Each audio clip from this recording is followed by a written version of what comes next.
If you could eat only one type of food for the rest of your life, what would it be and why?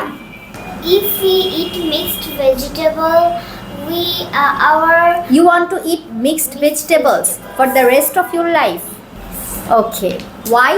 Why would you like because to? vegetable keeps our body keeps our feet Okay, mixed vegetables keep us feet. very good. I would like some cabbages, salad, and mix it with an egg. You don't like to eat chicken? I also like, but for the rest of our life, I can also mix some chicken in that, like cabbages, salad, chicken, and mix Okay. it up and eat it. What would you like to eat for the rest of your life? Rabia? I love to eat carrots. Carrots. What type of food you are choosing? I don't understand. You should say more delicious food. It can be pastry, cake, burger, pizza.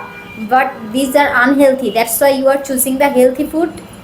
Are you choosing the healthy food for your health? The healthy and unhealthy slash, I don't know. That What about Labib? What would you like to eat for the rest of your life? biryani. Biryani. Labib wants to eat biryani for the rest of his life. And you will be a Do you love 1,000 eating pound biryani so person. much? Yes. Okay, great. Thanks for watching.